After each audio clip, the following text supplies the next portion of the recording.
How you guys doing? Yeah? Well, I'm excited to be here with you. Let me get this out of the way so I don't trip. Don't want to be hurting myself, even though football season's over with.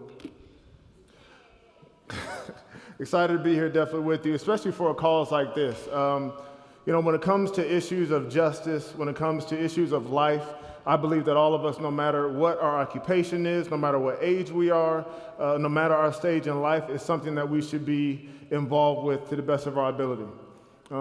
Sometimes, especially when it comes to issues about abortion or issues about criminal justice system or whatever it may be, you turn on the news and you see these things, and we always have to make some sort of decision. I don't know about you guys, but I don't sit at home watching ESPN all the day. I know you may think I do because I play football, but I actually like to watch the news a lot. Anybody like to watch the news? Some news. So y'all are educated. I'm on a college campus, of course. Everybody's educated. I'm a news junkie. So I turn the news on and I listen to the left, see what they have to say, and then I'll turn over and listen to what the right has to say. And they have different ideas about the same thing. Like the sky is blue. We know the sky is blue. But if you turn on one channel, they're saying it's red, and the other channel is saying that it's green. And you're trying to figure out, man, I swear the sky is blue. I swear it's been blue my whole life. Why are you guys messing this up? But that's the world that we live in. We live in a time where we are pitted against each other for many different reasons. We have to pick a side. It seems to be that both sides there's so much anger that's fighting against one another. There's always yelling. I'm getting a lot of feedback in here. There's always yelling, and it seems like nothing is really getting done. But I'm somebody that wants to find solutions. I'm somebody that wants to bring people together. I'm somebody that wants to stand for truth and not my opinion, even though it's very, very hard sometimes not to give your opinion, especially when you're watching something or when someone is arguing with you and you want to knock them out. But you know that's not going to be the most productive way to do things. When I was asked to be a part of this event, especially having to do with the issue of life, I felt like this was a great opportunity simply to come and encourage you to stand for life. And when I say stand for life, immediately we all think of a certain political stance or maybe a certain candidate or whatever it may be. But when I say stand for life, what I mean is stand for life from its conception until its expiration. What I mean is care about people no matter what their development or whatever their stage is on earth, because they all have inherent value and human dignity because God created them in his image.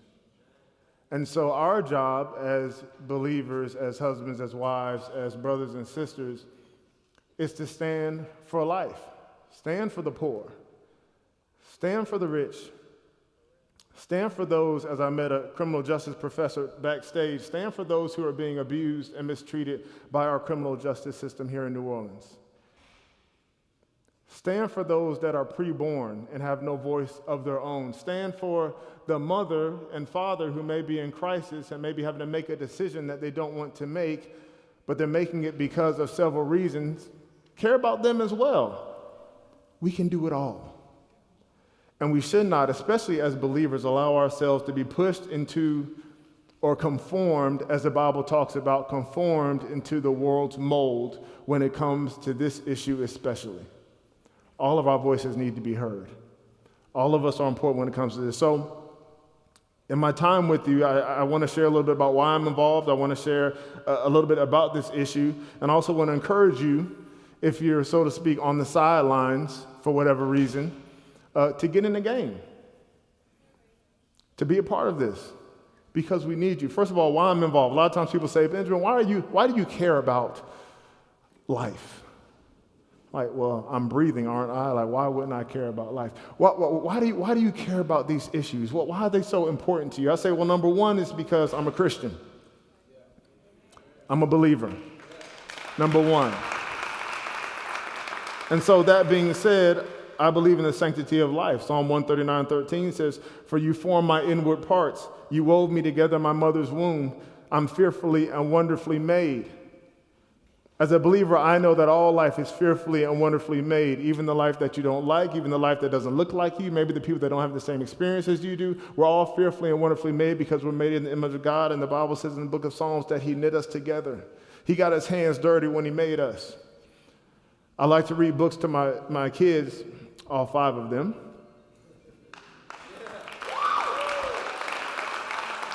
All 5 of them with two on the way. Yeah. I might have a kid for every day of the week. 7 kids. So, I told them, look, I don't want all y'all talking at the same time.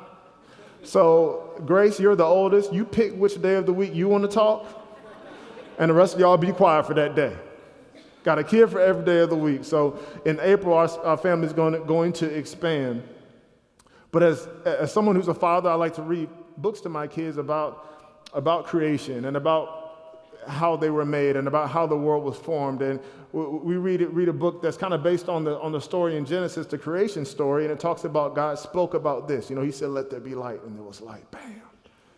He said, let there be the sun, moon, and stars. Let there be fish in the ocean. Let there be this and that. But when it came to human beings, he got his hands dirty.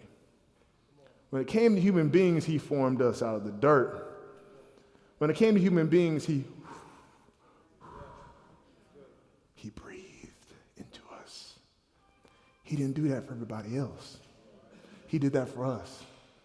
I know that a dog is man's best friend, and I don't have a dog.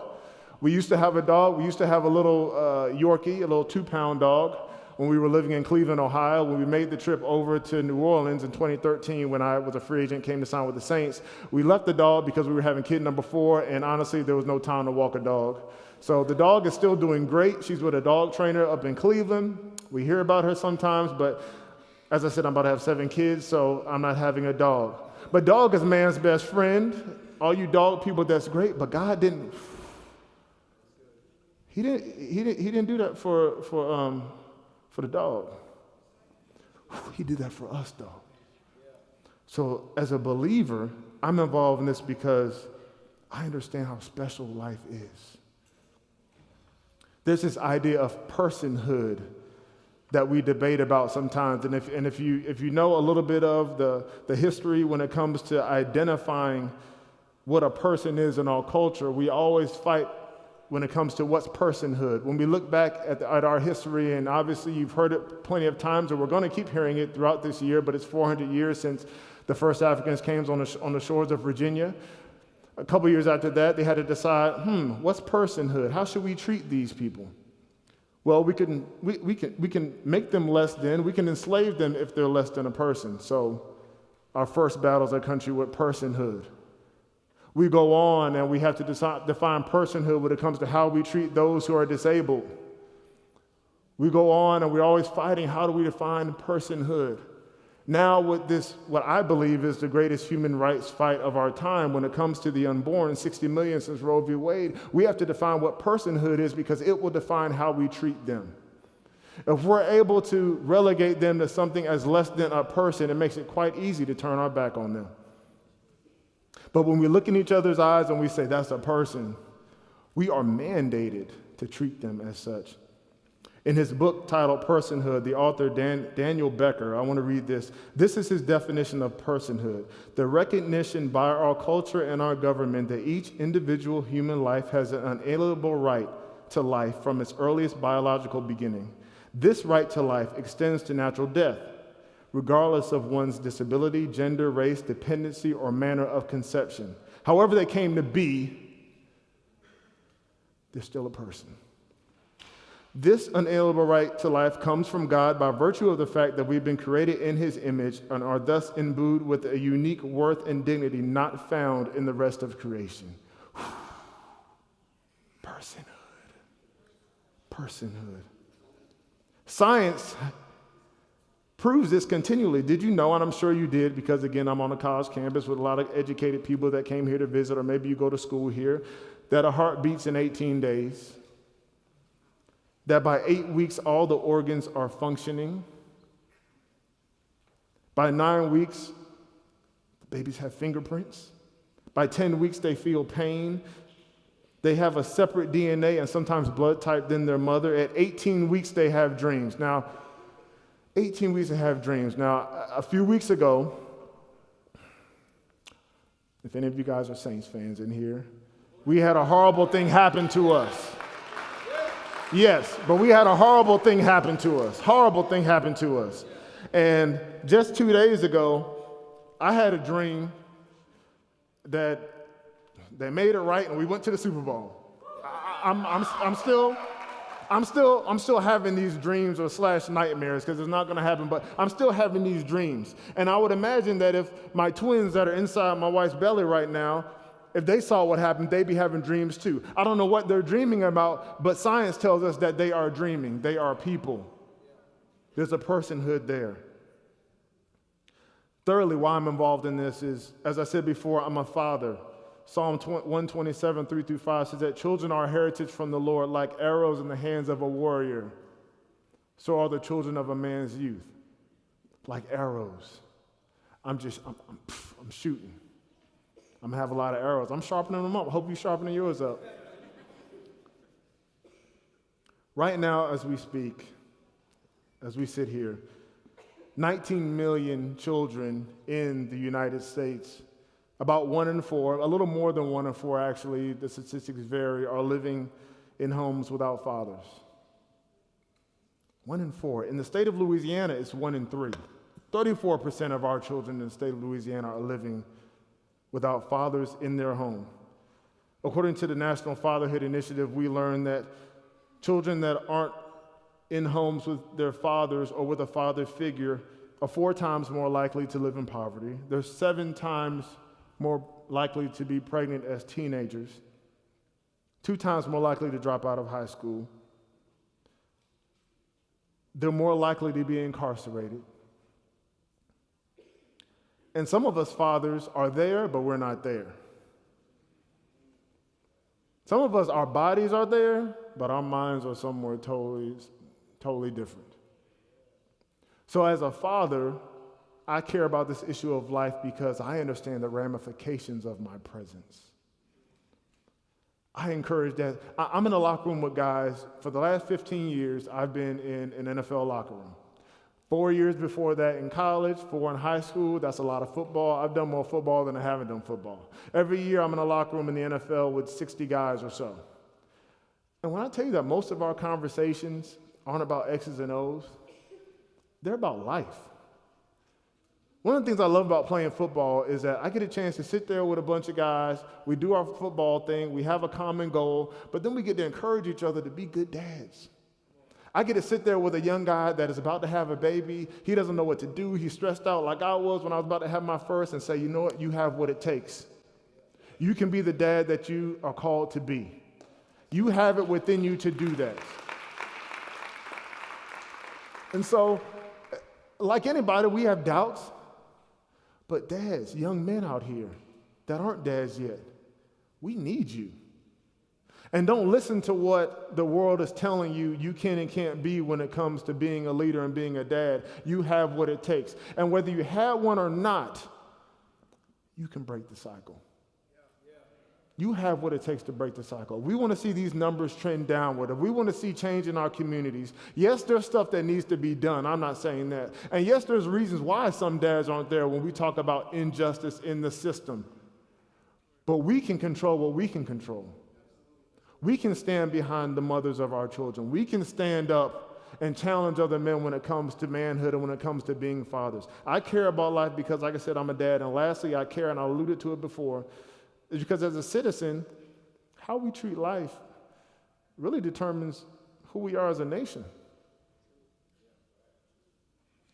I mean, throughout our history, we look at our history with chattel slavery. We look at how we treated those building the railroads. We look at how we treated indigenous people. How we treat life really is an indictment on us. And don't forget, we will collectively pay for the things that we have done right and the things that we have done wrong. Bringing it all down to where we stand right now, I just want to recapitulate a little bit about Louisiana. Blacks make up 30% of the population in Louisiana, but we make up 60% of the abortions. The number you probably heard already. 1 in 5 black babies in Louisiana is aborted. 1 in 5 doesn't have a chance to sit here in these seats. Those are the facts. The reasons behind it are myriad. The reasons behind it, some of them are personal, some of them are systemic. We can debate those all day, but those are the facts. What are we going to do about it is the question. Is there a need to be engaged? I think you're here because you want to be engaged. So how do we go about this?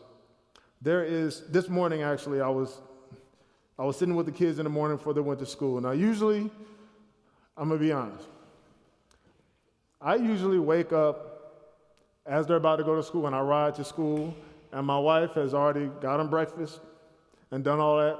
About twice a week, I will get up, and I want to do some sort of lesson with them, so I'm not trying to act like I'm some super dad, because she's right there looking at me. Men, don't lie if your wife is right there, because they will call you out. But this morning, I actually read this verse to my kids. It's Micah 6:8. Many of you know this verse. He has told you, O man, what is good, and what does the Lord require of you? But to do justice, to love kindness, some versions say to love mercy, and to walk humbly with our God, with your God. To me, this is a template for how we should address this issue of abortion in the public square. This is a justice issue. The idea of justice, biblical justice, is giving people their just due. It's the idea of correcting things that are wrong. So when we talk about, again, criminal justice reform, we talk about correcting things that are wrong. Things that have been wrong, people that have been wronged, being agents of change that correct those. This is an issue, a justice issue. The idea of justice is about living in right relationship or living with equity between men. It's also about living in right relationship vertically with God. Like any other issue, a lot of times people say, well, if you're pro-life, you can't be pro-justice. I'm like, it's the same thing. It's just one of the issues along the spectrum for me. It's one of the issues along the justice spectrum that I think we all need to be involved in. It's about defending the voiceless. My wife and I have recently been involved a lot with combating sex trafficking. Domestically, you can clap for that, definitely. Yeah, definitely. Something that goes on before our very eyes. 2 million children globally are involved in the global sex trade. Sex trafficking in and of itself generates about $150 billion a year, which is more than you name the company and combine it with another company. It's more than that. It is an issue that has taken the world by storm and will continue to until we educate about it and we make plans to stop it. But we've been involved in that because for us, it's a justice issue and it's about defending the voiceless. We've had an opportunity to do work domestically with different organizations. We've had an opportunity to go overseas several times to witness what people are doing overseas to combat this. We've met with survivors. We've seen how justice systems have been strengthened overseas and how restoration has come to these broken, mostly young girls, but some young boys, some women, some men as well. Standing for the voices is something that we want to be known for. God gives each of us a sphere of influence. What are you doing with it? So doing justice, number one, is part of the solution. Secondly, love kindness or love mercy. This, I believe, is about our approach with this issue and with those on the other side, whatever side you're on right now. I don't pretend to believe everybody's on the same side. But this is about our communication, about how we treat people that think different than us on this very, very important issue. This is about having compassion for women who have had 1, 2, 3 abortions and may feel terrible about it, but don't want to say anything because 4 in 10 women who have had abortions are involved in a church. They go to church. They sit beside you in pews, but they're quiet about it because they feel so much guilt when God wants to use them. But they feel horrible about it. How are we addressing them? Are we compassionate? Not are we compromising, but are we compassionate with people that have gone through this or people that have a different opinion? I truly believe that how we address people has a big is a big determining factor on winning people over. And I'm not just talking about this, I'm talking about a bunch of different things. How you address people. Go try to buy a car and have a salesman come to you and be real combative when you don't want to buy it. Have another salesman come to you and ask you about your kids and everything and see what you think about buying that car. How we speak is as important as what we say, as the words that we say. Love kindness and love mercy. Lastly, walk humbly. Humility tells us that we are all hypocrites in some way. Amen. We're all hypocrites in some way. We all have a certain standard that we want to live by, but if we're honest, we all fail at that time and time again. That's why we need the Lord, first of all. But walking humbly gives us wisdom into how we should enter into this conversation.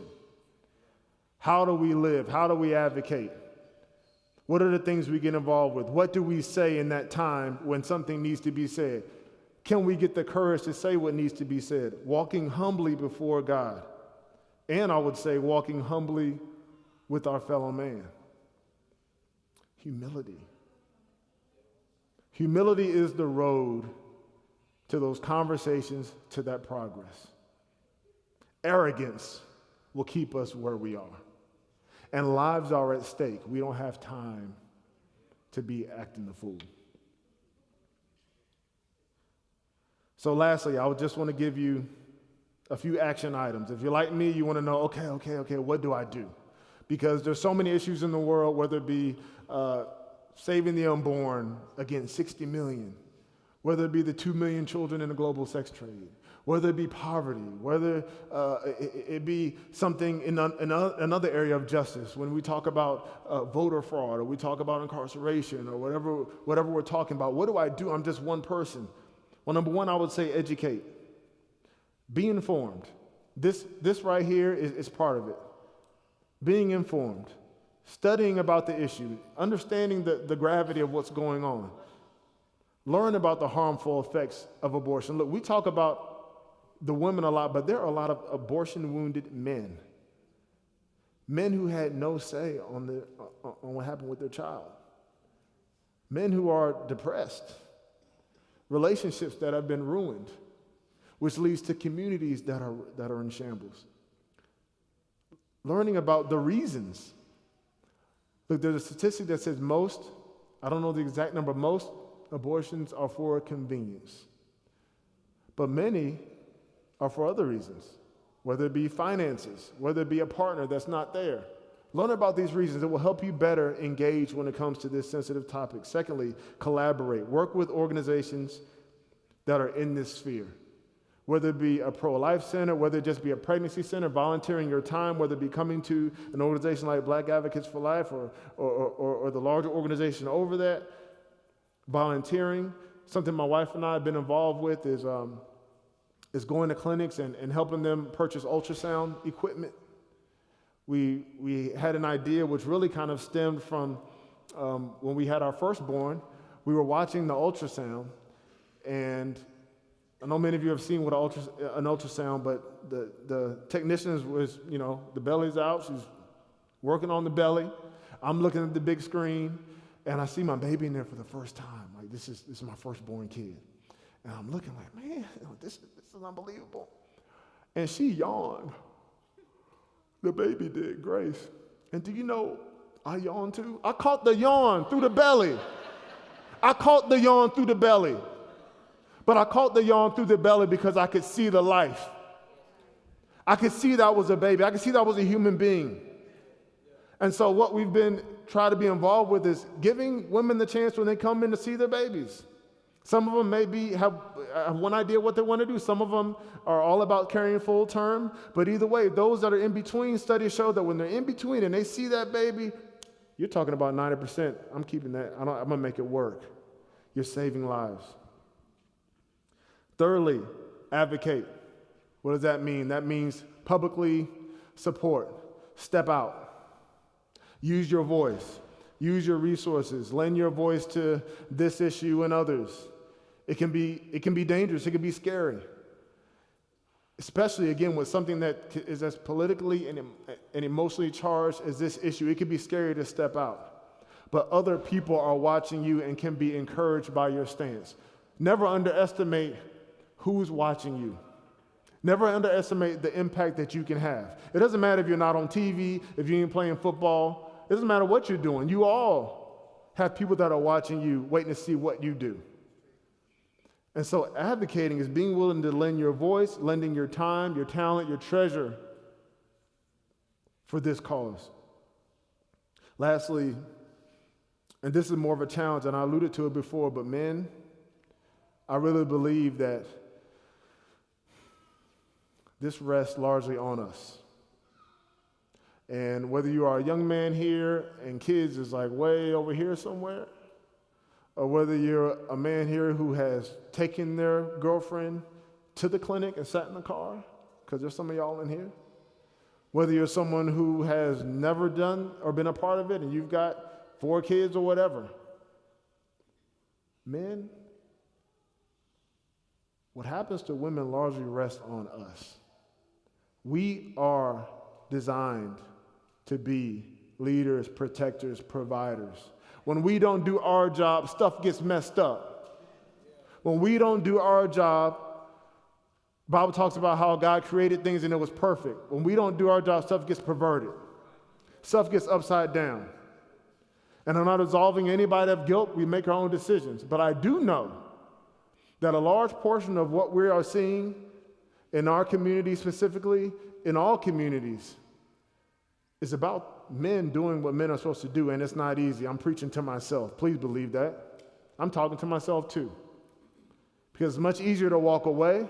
It's much easier to put the stuff on you. It's much easier to turn my back. It's much easier to do what I want to do, and it's harder to be a man. And some of us don't even know what that is. And so for those of you that are men, teach somebody else. For those of you that are men, stand up when you hear these conversations that aren't right. Stand up and challenge people. We will rise, not just with this, we will rise on a bunch of areas if we challenge each other and we understand that we can attain great heights. I'm serious. We will rise. We will rise with expectations. It happens in schools. You see in schools where a teacher comes in there, expects nothing of the kids, and the test scores are here. We see other schools when a teacher comes in there and expects their kids to accomplish this level, and the kids rise. That's got to come from inside. In here sometimes, though. Men, stand up and be men. Now, I appreciate you guys being here, definitely, and this issue is near and dear to my heart. Again, not just because I've got 5 going on 7, but because we are made in the image of God. And I believe that as believers, if you consider yourself one, I believe as citizens, I believe as teammates, as friends, as community leaders, this is something that needs all of us to stand up against. We've got to end this within our lifetime. And it's not going to be easy, but it can be done. Thank you.